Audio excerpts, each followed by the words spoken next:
কোন ধরনের পদক্ষেপ তাদের পক্ষ থেকে জানিয়েছে? তারা কি বলেছে যে এই ইলেকশন কমিশনারকে আমরা মানি না? তাহলে রাজনৈতিক দলগুলোর যে দলীয়তাপনা, এই দলীয়তাপনা থেকে বাংলাদেশের জনগণ আজাদী চায়, বাংলাদেশের জনগণ মুক্তি চায়। গতকালকে আপনারা দেখেছেন যে বাংলাদেশে একটি রাজনৈতিক ছাত্র সংগঠনের একজন নেতা তিনি কি বলেছেন? তিনি বলেছেন যে হাদির 5ই আগস্টের পূর্বে তার অবদান কি? হাদিরা কোনোদিন ফুটেজের রাজনীতি করে নাই, হাদিরা কোনোদিন ফুটেজের রাজনীতি পছন্দ করেন না। এরপরেও অসংখ্য ভিডিও আপনারা দেখেছেন, গতকালকে সোশ্যাল মিডিয়াতে ছড়িয়েছে যে প্রত্যেকটা ভিডিও 5ই আগস্টের।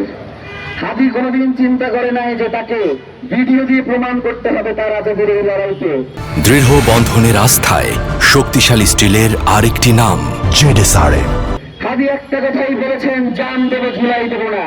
তিনি জান দিয়ে প্রমাণ করে গিয়েছেন তিনি জুলাইকে কিন্তু কোনো কিছুর কাছেই বিক্রি করেন নাই। প্রিয় ভাইয়েরা, একটা কথা আমরা আপনাদেরকে বলে যাই, এই কথা যে শুধুমাত্র আমাদের একার কথা, ব্যাপারটা এমন নয়। ওসমান হাদি যেই লড়াই শুরু করেছিলেন সেটা কি শুধুমাত্র তার একার লড়াই? এটা তো বাংলাদেশের স্বাধীনতা সার্বভৌমত্বের লড়াই, এটা ইনসাফের লড়াই, এটা এই প্রজন্মের লড়াই, এটা ইসলামের লড়াই, এটা ইনসাফের লড়াই, এটা ইনকিলাবের লড়াই। এটাকে কোনোভাবেই দল, মত এবং গোষ্ঠীর মধ্যে আবদ্ধ করা যাবে না।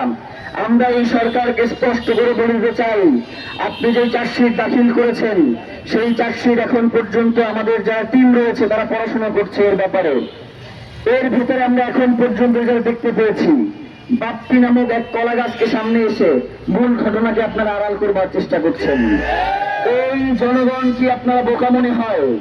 যেই জনগণ জুলাই ঘটিয়েছে সেই জুলাই জনতার দায় যেহেতু আপনারা নিচ্ছেন না, এই জুলাই জনতার কোন দায় নাই আপনাকে ক্ষমতায় টিকিয়ে রাখা।